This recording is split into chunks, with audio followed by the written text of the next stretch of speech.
Welcome to 11th Witch, Tagalog Horror Stories. Magandang gabi at maligayang pagdating sa 11th Witch, Tagalog Horror Stories. May mga liham na minsan dumadating na parang ordinaryong kwento lang ng nakaraan. Mga alaala ng matatanda, mga bagay na nangyari sa probinsya na halos wala nang nakakaalala. Pero minsan, may mga liham na hindi lang basta kwento. Ang liham na babasahin natin ngayong gabi ay ipinadala ng isang lalaki na nagngangalang Roger. Ayon sa kanya, ang kwentong ito ay hindi talaga sa kanya nanggaling, kundi sa kanyang lolo. Ang lolo niya na si Doming, na dati raw sakristan sa isang maliit na simbahan sa isang liblib na probinsya noong 1970s. Matagal na daw itong itinago ng pamilya nila. Hindi dahil nakakahiya, kundi dahil hanggang ngayon, may mga tao pa rin daw sa lugar nila na naniniwalang ang lalaking nasa kwento ay buhay at nagkakalat pa rin ng lagim. At tuwing Friday the 13th, may isang pari daw na paikot-ikot sa mga simbahan. Isang pare na matagal nang nakatakas mula sa kamay ng mga taga-baryo na dati nilang hinahabol. Ito ang kwento ni Father Joseph. Misa tuwing gabi ng Friday the 13th. Noong dekada 70, maliit lang ang baryo ng San Isidro. Halos lahat ng bahay gawa pa sa kahoy. May mga bakod na kawayan. At sa gabi, tanging ilaw lang ng lampara ang makikita sa mga bintana.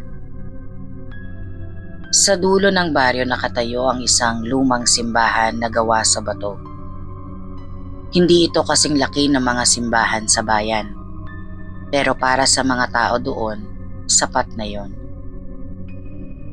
Ang pari na nakatalaga doon noon ay si Father Joseph. Ayon kay Lolo Doming, ibang klase raw ang pari na yon. Hindi siya mahigpit, hindi siya palaging seryoso. Kung minsan nga raw, makikita pa siyang tumutulong sa mga magsasaka sa bukid o nakikipagkwentuhan sa mga matatanda sa may tindahan. Madali siyang lapitan at higit sa lahat, malakas daw ang pananalig niya. Dalawa lang ang sakristan niya noon. Isa doon si Doming na nooy binata pa. Madaling araw pa lang, gising na sila para ihanda ang misa. Simple lang ang buhay sa baryo at tahimik. Hanggang sa dumating ang araw na may isang babae na dinala sa simbahan. Sabi ng mga kamag-anak na nagdala sa babae, sinapian daw ito. Hapon iyon nang dumating ang kariton sa harap ng simbahan. 3 lalaki ang bumaba. Kasama nila ang isang babae na nakatali ang 2 kamay dahil pilit siyang kumakawala. Hindi normal ang kilos ng babae. Sigaw siya ng sigaw at nagwawala. Pero hindi maintindihan ang sinasabi niya. Para bang may ibang boses na sumasabay sa kanya. Nakatayo noon si Doming sa may pintuan ng simbahan. Naalala niyang kinilabutan siya agad pagkakita pa lang sa babae. Hindi niya alam kung bakit. Pero iba raw ang tingin ng babae sa kanya. Parang hindi ito tao. Lumapit ang isa sa mga lalaki kay Father Joseph. Father, tulungan niyo po kami. Ilang araw na siyang ganyan. Sinabi ng albularyo, demonyo raw ang nasa loob niya. Tahimik lang na nakinig si Father Joseph. Tinignan niya ang babae. Sandaling nagkatitigan ng dalawa. Biglang napangisi ang babae. Isang ngiti na hindi normal. Parang may alam siya. Parang may hinihintay at bigla itong nagsalita. Pero hindi boses ng babae ang lumabas. Mabigat at malalim. Parang nanggagaling sa lalamunan ng isang matandang lalaki. Sa wakas, mahigpit na humawak si Domeng sa rosaryo niya. At doon unang beses sinabi ni Father Joseph ang mga salitang hindi na makakalimutan ni Domeng. Dalhin niyo siya sa bahay niya at ako ang pupunta. Kinagabihan, sumama si Domeng kay Father Joseph sa bahay ng babae. Isang maliit na bahay lang yon sa gilid ng palayan. Tahimik ang paligid. Pero habang papalapit sila, naririnig na nila ang mahihinang sigaw mula sa loob. Pagpasok nila, nakatali ang babae sa kama. Namumula ang mga mata, pawis na pawis. Pero nang makita niya si Father Joseph, tumawa siya. Isang mahaba at nakakakilabot na tawa. Akala mo ba kaya mo ko, pare? Hindi nagsalita si Father Joseph. Tahimik lang siyang lumapit. Hinawakan niya ang rosaryo niya at nagsimula siyang magdasal. Habang lumilipas ang mga minuto, lalong nagiging malakas ang sigaw ng babae. Nagpupumiglas siya. Minsan napapailing. Minsan napapatalo ng buong katawan. Pero napansin ni Domeng ang isang bagay. Habang nagdadasal si Father Joseph, unti-unting tumatahimik ang babae. Hanggang sa bigla siyang napahinto. Tumahimik at hindi gumalaw. Napabuntong hininga ang mga tao sa loob ng bahay. Akala nila tapos na. Pero dahang-dahang umangat ang ulo ng babae. Tumingin siya kay Father Joseph at ngumiti. Ang bulong niyang sinabi, "Salamat." At sa sandaling iyon, biglang nawalan ng malay ang babae. Pagkalipas ng ilang segundo, gumalaw si Father Joseph. Napaatras siya ng isang hakbang, napahawak sa ulo. "Father?" tanong ni Domeng. Pero hindi sumagot ang pare. Nakatayo lang siya at tahimik. Tapos dahan-dahan siyang tumingin kay Domeng. At doon unang nakita ni Domeng ang tingin na iyon. Hindi iyon ang tingin ni Father Joseph. Para bang may tao na nakasilip mula sa likod ng mga mata niya. "Umuwi ka na, Domeng." Mababa ang boses niya. "Okay na dito." Hindi na nagtanong si Domeng. Pero habang palabas siya ng bahay, may narinig siyang mahinang tawa mula sa loob. Hindi niya alam kung bakit pero pakiramdam niya, hindi na yon ang boses ng pari. Kinabukasan, may napansin agad ang mga tao. Kasi nag-iba na si Father Joseph. Hindi na siya palabiro. Hindi na siya palaging nakangiti. At kung minsan, may mga tao na nagsasabing nakikita daw siyang naglalakad sa simbahan kahit hating gabi. Mag-isa lang. Minsan naririnig pa raw nila siyang may kausap, pero wala namang ibang tao sa loob. Lumipas ang ilang araw, hanggang sa dumating ang isang gabi na hindi na makakalimutan ni Domeng. Friday the 13th yon. Habang naglilinis siya ng simbahan, nakita niya si Father Joseph sa altar. Nakatayo lang pero nakatalikod. May narinig siyang bulong. Hindi yun isang dasal. Hindi rin naman Latin. Hindi niya maintindihan ang salita. Parang hindi pang tao. Biglang lumingon ang pari at ngumiti. Napatakbo si Domeng palabas ng simbahan. Sinabi niya sa mga taong bayan ang nangyari. at ang suspetsa niya na may nangyayaring kakaiba kay Father Joseph. Paglipas ng ilang araw, napansin ng ibang pari sa bayan ang kakaibang nangyayari. Dinala nila si Father Joseph sa simbahan sa bayan. Sinubukan nila siyang ipagdasal. Sinubukan nilang paalisin ang kung anumang nasa loob niya. Pero habang tumatagal, lalong lumalala. Sumisigaw siya at kasabay pa rin ang pagtawa niya.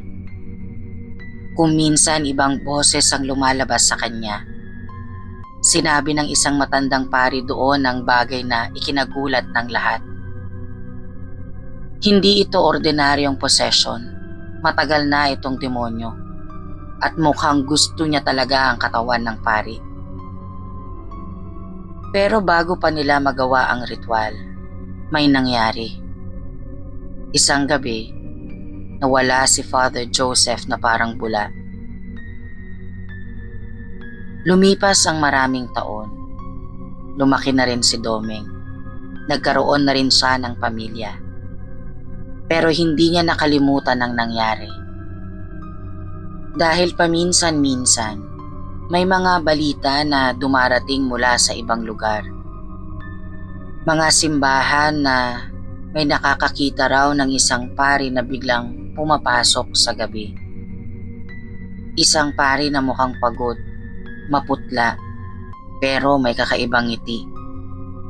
At kapag tinanong kung sino siya, iisa lang ang sinasabi niya. May misa ba kayo para sa mga makasalanan? Pero bago pa sumikat ang araw, nawawala din siya. At karamihan ng mga nakakakita raw, isang bagay ang napansin, ang mga mata niya. Dahil minsan kapag tumatama ang ilaw sa mukha niya, parang may dalawang anino sa likod ng mga mata niya. Parang may dalawang tao na nakatingin. At ayon sa mga matatanda sa baryo ni Domeng, may isang araw lang daw siyang nagpapakita.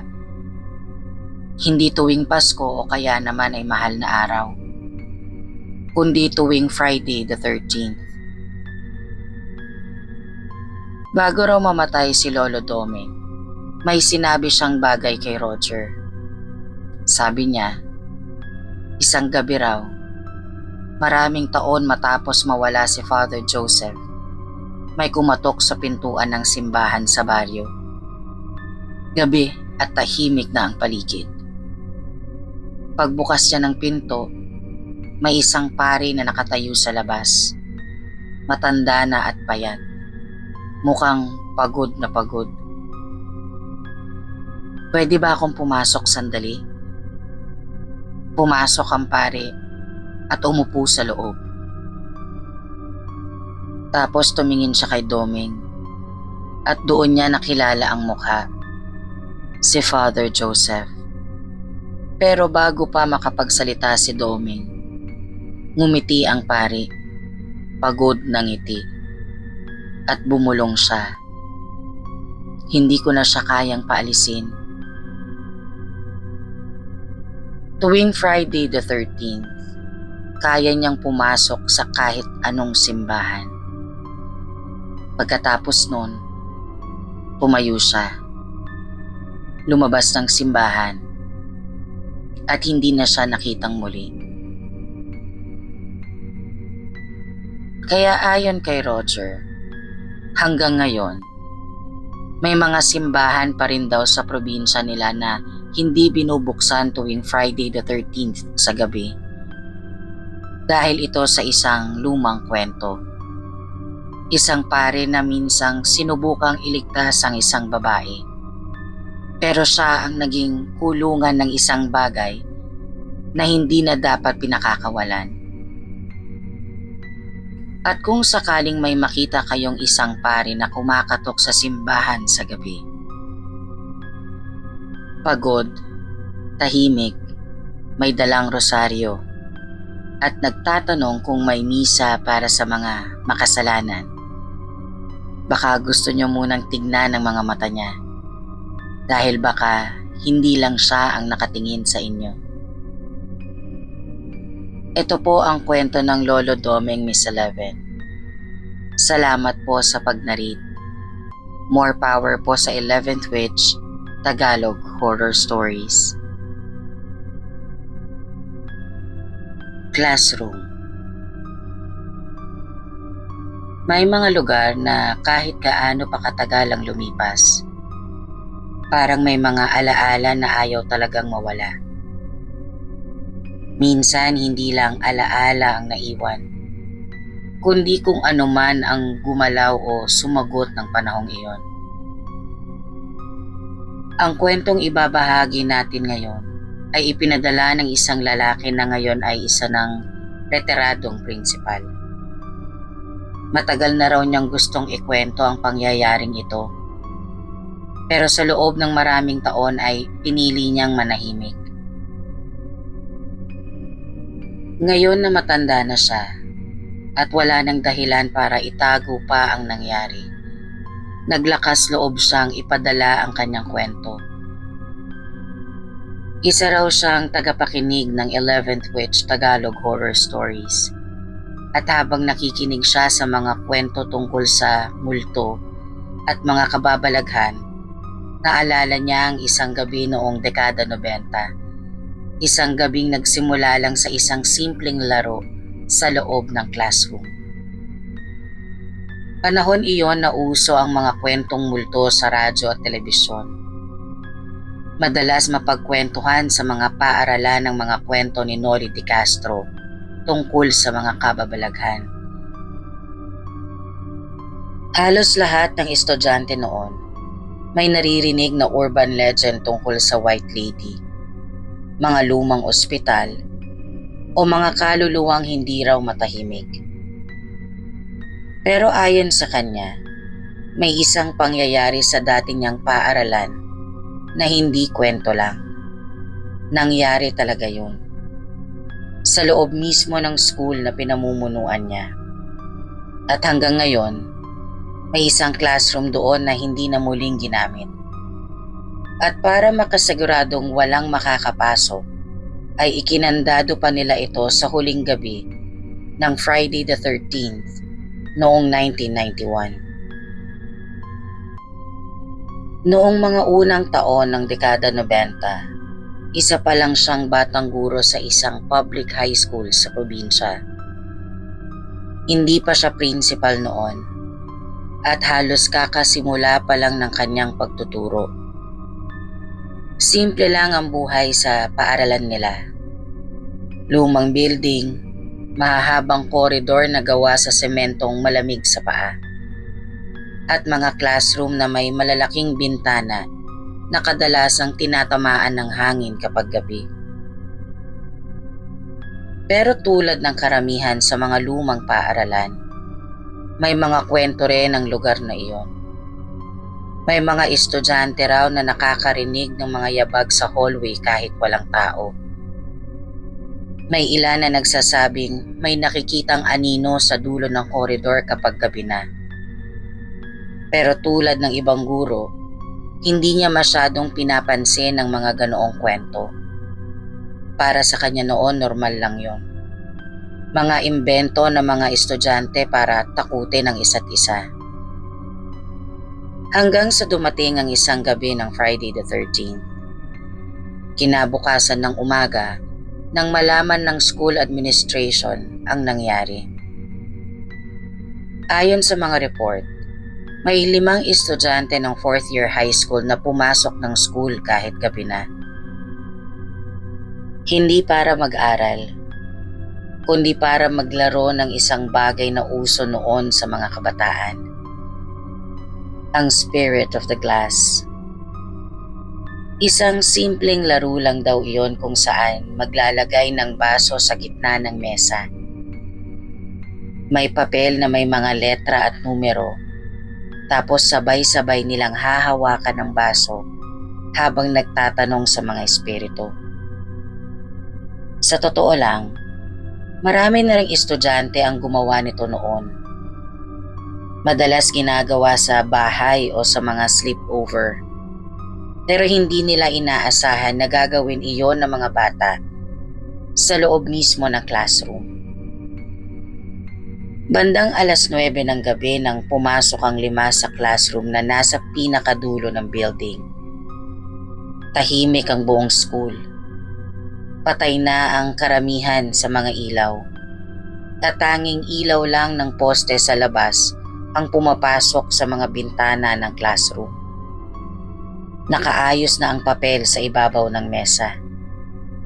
May mga letra mula A hanggang Z. May mga numero. At sa isang gilid, may nakasulat na yes at no. Sa gitna, may isang maliit na baso. Sa una, tawanan lang ang lahat. May isa sa kanila ang nagbiro na baka sumagot si Rizal. Yung isa naman nagsabing baka white lady ang dumating. Ilang minuto silang naghintay habang nakapatong ang mga daliri nila sa baso. Walang nangyari. Hindi gumalaw ang baso. Konti-konti silang nagsimulang mawalan ng gana. Hanggang sa may isang nagsabi, "Subukan natin ulit." Muli nilang inilagay ang mga daliri sa baso. Tahimik ang classroom. Tanging tunog lang ng hangin sa labas ang naririnig. Pagkatapos ng ilang segundo, biglang gumalaw ang baso. Mabagal. Halos hindi nila mapansin sa una. Pero onti-onti itong dumulas papunta sa isang letra. S. Sunod ay gumalaw ulit. U. M. A. Sumagot ang baso. Suma. Hindi nila alam kung anong ibig sabihin nun. Pero naramdaman nilang biglang nagbago ang atmosphere sa loob ng classroom. Ang kaninang tawanan ay napalitan ng katahimikan. May isa sa kanila ang nagtanong, "May kasama ba tayo dito?" Dahang-dahang gumalaw ang baso. Papunta sa yes. Nagkatinginan silang lahat. Yung isa sa kanila, halatang natatakot na. "Okay na siguro, tigil na natin." Pero bago pa nila maalis ang mga daliri nila sa baso, biglang gumalaw ulit. Mabilis. Diretso sa no. Para bang may pumipigil sa kanila na tumigil. Sinubukan ulit ng isang estudyante na alisin ang kamay niya. Pero sa sandaling ginawa na yon, may biglang malakas na kalabog sa labas ng classroom. Parang may bumagsak sa hallway. Napalingon silang lahat sa pinto. Tahimik ulit. Walang tao sa labas. Muli silang tumingin sa mesa. Nasa gitna ulit ng baso, na para bang may naghihintay. Nagtanong ulit ang isa sa kanila, "Pwede na ba kaming umalis?" Unti-unting gumalaw ang baso, papunta sa mga letra. B. A. W. A. L. Bawal. Nanlamig ang pakiramdam nilang lahat. Mula sa sandaling yon, halos walang gustong magsalita. Pero may isa sa kanila ang nagsabi ng bagay na lalong nagpatindig ng kaba sa kanilang lahat. "Hindi pa natin nakuklose yung laro." Ayon sa mga kwento tungkol sa Spirit of the Glass, kailangan daw magpaalam bago tumigil. Kaya tinanong nila, "Pwede na ba kaming magpaalam?" Muling gumalaw ang baso. Mabagal. Papunta sa mga letra. H. I. N. D. I. Hindi. Mula sa hallway, may narinig silang mahihinang tunog ng mga yabag. 1, 2, 3. Parang may naglalakad sa labas ng classroom. Pero ang kakaiba, parang paikot-ikot lang sa koridor. Paulit-ulit, palapit, palayo. Yung isa sa kanila nagsimula ng umiyak. "Bitiwan na natin." Pero sa sandaling sinubukan nilang alisin ang kamay nila, biglang namatay ang ilaw sa loob ng classroom. Madilim. Tanging ilaw na lang mula sa labas ang pumapasok sa bintana. At doon nila napansin na hindi na gumagalaw ang baso. Kusang tumigil ang laro. Isa-isa nilang inalis ang mga kamay nila. Walang nagsalita. Mabilis silang lumabas ng classroom at tumakbo palabas ng building. Kinabukasan, kumalat ang kwento sa buong school. Pero hindi yon ang pinaka nakakatakot. Dahil sa mga sumunod na linggo, may isang estudyante sa 5 yon na biglang nagbago. Tahimik na siya. Madalas nakatulala. May mga pagkakataon na kinakausap daw niya ang sarili niya habang nasa classroom. Hanggang sa isang araw, bigla na lang siyang nagtanong sa guro niya. Isang tanong na hanggang ngayon ay hindi makalimutan ng dating principal na nagpadala ng kwentong ito. Tumingin daw ang estudyante sa guro at mahinang nagsabi, "Sir, kapag hindi ka pinayagan magpaalam, kailan ka pwedeng umalis?" Hindi alam ng guro kung paano sasagutin yon. Pero bago pa siya makapagsalita, nagpatuloy ang estudyante. At sinabi ang mga salitang lalong nagpatindig ng balahibo ng lahat ng nakarinig ng kwento. "Hindi pa raw tapos ang laro. May isa pa raw na kailangang pumalit." At hanggang ngayon, hindi na raw naglalaro ng Spirit of the Glass sa mga estudyante sa paaralang iyon. Dahil ayon sa mga lumang guro na nakakaalam ng kwento, may isang laro noong Friday the 13th sa dekada 90 na hindi kailanman natapos. Lumipas ang ilang taon at nabalitaan nilang isa-isang namatay ang mga naglaro ng Spirit of the Glass.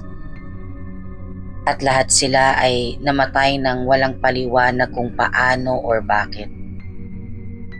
Basta na lang silang nakitang wala ng buhay at may bakas ng matinding takot sa kanilang mga muka. Sino si Tony Agpawa ng Diplomat Hotel?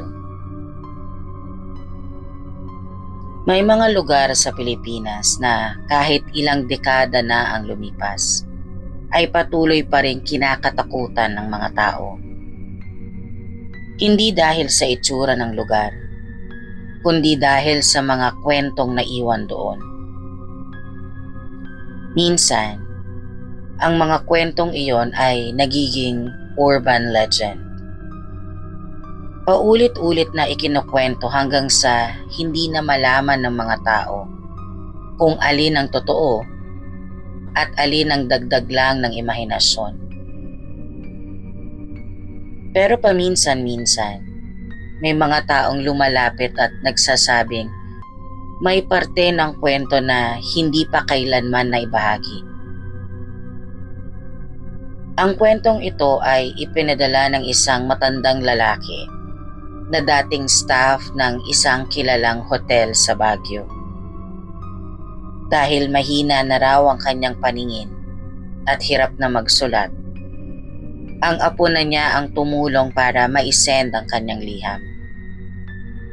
Ayon sa apo, mahilig makinig ang kanyang lolo sa 11th Witch Tagalog horror stories. At habang pinakikinggan niya ang mga kwento tungkol sa mga lumang gusali at mga lugar na may kakaibang presensya, Naalala raw niya ang mga pangyayaring nasaksihan niya noong kabataan niya. Mga pangyayari raw na naganap sa isang lugar na hanggang ngayon ay kilala pa rin bilang isa sa pinaka-haunted na gusali sa Pilipinas. Ang Diplomat Hotel sa Dominican Hill, Baguio. Pero ayon sa matandang nagpadala ng kwento, may isang detalye sa kasaysayan ng lugar na bihirang mabanggit. Isang gabi raw na nagbago ang lahat. Isang gabi na tumapat sa Friday the 13th. Noong dekada 70, bata pa ang matandang nagpadala ng liham na ito. Isa lamang siyang utility staff sa Diplomat Hotel na noon ay bagong bukas sa publiko matapos i-manage ng kilalang faith healer na si Tony Agpawa. Maganda ang lokasyon ng hotel. Mataas ang burol, malamig ang hangin, at kapag madaling araw ay halos hindi mo na makita ang paligid dahil sa kapal ng fog na bumabalot sa buong Dominican Hill. Pero kahit maganda ang lugar, may kakaibang pakiramdam ang gusali. Ayon sa mga matatandang staff noon, bago pa maging hotel ang lugar ay isa itong seminaryo ng mga pari. At noong panahon ng digmaan, may mga kwento raw na maraming pari at madre ang hindi na nakalabas ng gusali matapos pasukin ng mga sundalong Hapones ang lugar. Hindi raw iyon pinag-uusapan ng management, pero alam ng mga lumang residente ng Baguio ang mga kwentong iyon. Nang dumating si Tony Agpawa at siya ang nag-manage ng gusali, doon nagsimulang magbago ang takbo ng Diplomat Hotel. Dahil hindi lang ito naging hotel, naging lugar din ito kung saan nagaganap ang mga healing session ni Tony. Madalas may mga sasakyan na dumarating sa gabi. May mga pasyente na galing pa sa Maynila. At minsan, may kasama pang mga dayuhan. Dinadala sila sa isang malaking kwarto sa itaas na palapag kung saan ginagawa ni Tony ang kanyang mga healing. Hindi pinapayagan ng karamihan sa staff na pumasok doon. Pero dahil utility siya, may mga pagkakataon na nakikita niya ang loob ng kwarto kapag kailangan niyang maglinis o mag-ayos ng gamit. Tahimik lang si Tony kapag nagtatrabaho. Walang maingay na dasal, walang palabas. Nakaupo lang siya sa tabi ng mesa habang may pasyente na nakahiga sa harap niya.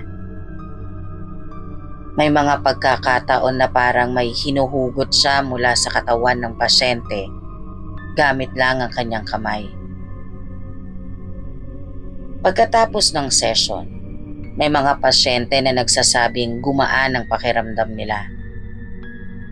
Pero ayon sa matandang staff, may mga gabi na iba ang pakiramdam ng buong gusali, lalo na kapag Friday the 13th. Napansin daw iyon ng mga staff. Tuwing tumatapat ang petsa na yon, mas malakas ang fog sa Dominican Hill, mas tahimik ang paligid, at may kakaibang lamig na parang hindi galing sa hangin. At ayon sa kanya, may isang Friday the 13th na hindi niya kailanman makakalimutan. Gabing iyon, kakaunti lang ang bisita sa hotel. Pero may isang healing session si Tony na hindi niya pinayagan na may ibang makakita. Bandang 11:00 ng gabi, nakita nilang may isang sasakyan na dumating sa harap ng hotel.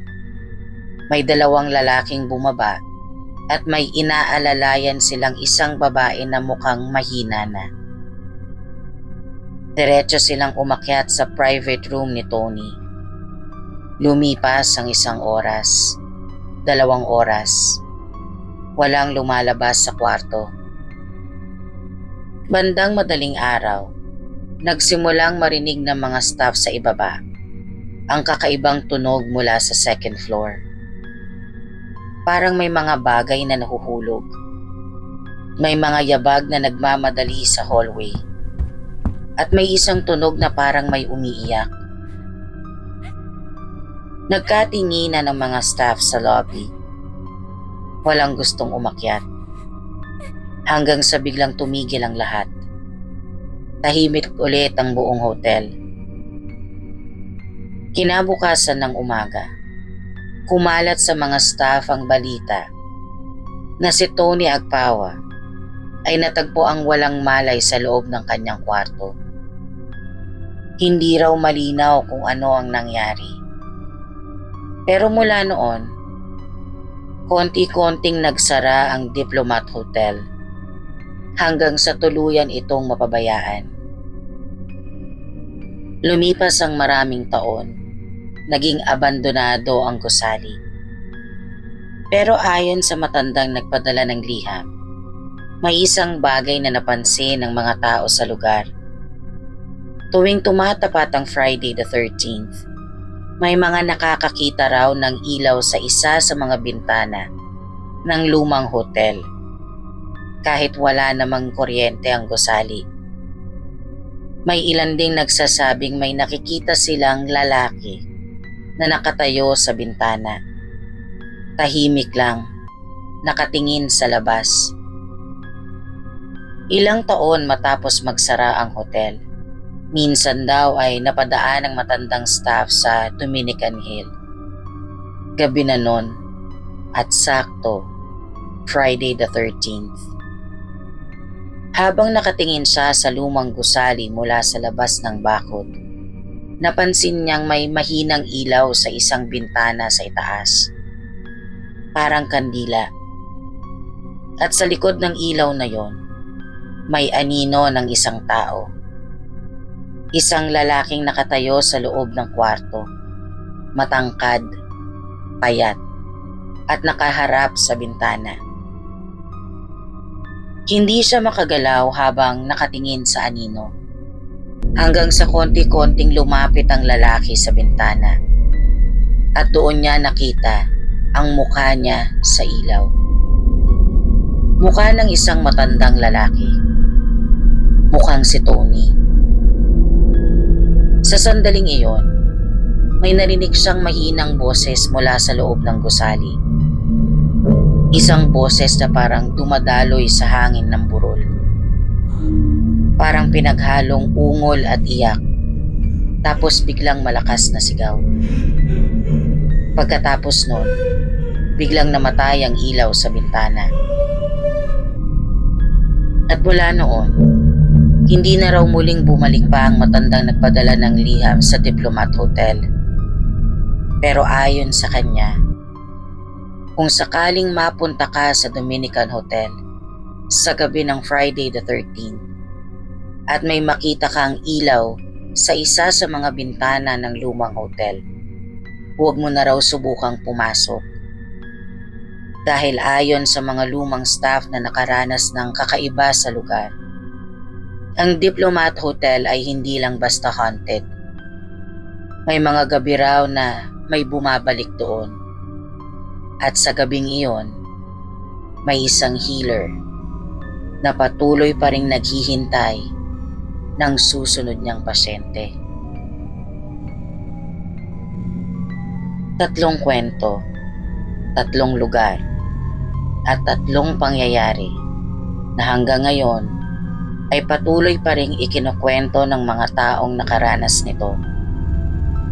Mula sa isang lumang simbahan sa dulo ng baryo, kung saan may isang pari na maaaring hindi na tuluyang makalaya sa kung anumang sumanib sa kanya.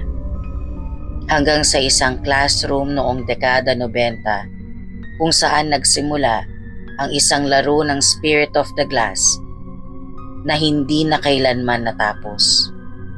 At sa huli, ang misteryosong mga pangyayari sa Diplomat Hotel sa Baguio noong panahon ng faith healer na si Tony Agpawa, kung saan may mga nagsasabing tuwing Friday the 13th ay may ilaw na muling lumilitaw sa isa sa mga bintana ng lumang gusali.